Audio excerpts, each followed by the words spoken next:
So the Holy Spirit has to be very gentle.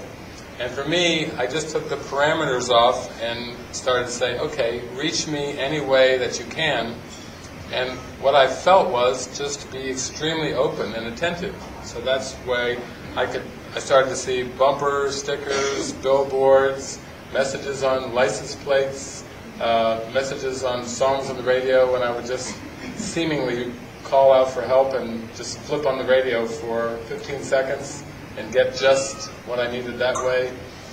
People on the street, I think Linda brought up that whole topic of looking for confirmation, affirmation, and witness from people, that actually the Holy Spirit does speak through our brothers and sisters.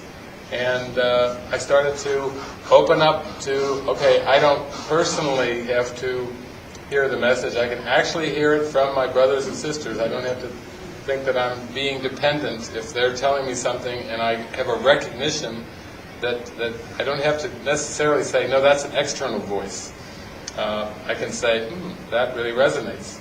Like, for example, when I was so into Course in Miracles, I was so excited, I had so many miracles happening every day, and I would go and try to share all of this joy and miracles with my parents, and they would break eye contact, look away, change the subject, talk about the weather, talk about the sports, the latest sports scores, or pretty much the latest gossip in the family, or anything, to basically change the subject with verbal and nonverbal clues. And I still had so much joy, it was like spilling over. It was almost like I could hardly contain it. And then this continued on for some time, and then my mother said, you need to find other people to share this with. And at first, of course, the ego took offense at this, and then I thought, oh, that was the Holy Spirit speaking. You need to find other people to share this with. And then when I followed that guidance, I went back to the Course, and it said that miracles are involuntary, they should not be under conscious control, and basically Jesus said, you need me to direct you where to perform the miracles. That I, Jesus, have to be in charge of where the miracles are bestowed.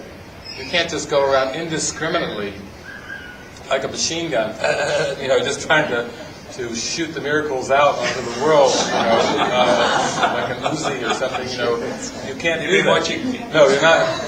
But the thing about it was, I was finding from the reactions of people that it wasn't necessarily inspiring joy when I was sharing my joy. So then you start to become humble and start to say, oh, I need to listen very carefully when my brother or sister are speaking to me, and really ask, what are they really saying to me? And even deeper, what is it that I really need to hear in this encounter? Because it doesn't matter, they may be speaking insanely on the surface, but the Spirit is within them, and the Spirit is calling for something. That encounter is very purposeful. What do I really need to hear myself say?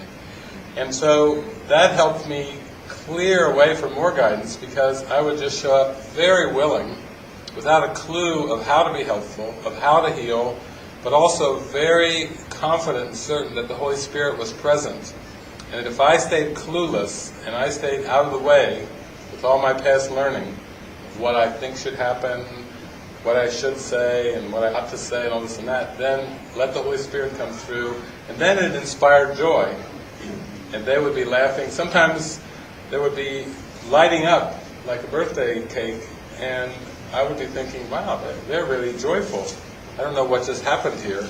Sometimes I couldn't even feel the intensity of joy that they seemed to be witnessing, but they were that was an inroad to me to get in touch more and more with my own joy.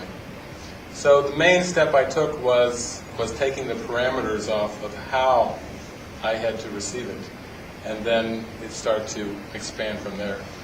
I also felt like a tickle in my heart, which was probably the most consistent kind of touchstone experience, like somebody had a little feather in my heart chamber. It wasn't verbal, it wasn't intellectual in the least bit, it was just like a little tickle that was going, and whenever I would read certain things or hear certain ideas in any way, shape, or form, in song or in a book, in a movie, or whatever tickle would go. So then when I came to A Course in Miracles, that was the inner tickle. It was like the confirmation, like, okay, this is it. This is your pathway. This is what you've been asking for. Now you have no excuses. Now apply it. Make it work. And after about 2 to 2.5 years of reading the Course for about 8 hours a day on the average, that's when I could discern a clear voice. It was not like a voice that we hear through human ears, but it was more like a stream of thoughts that was very clear and very specific, and was guiding me very specifically where to go, what to do, what to say, what not to say. It was very, very specific, and that really sped everything up, in terms of my whole journey.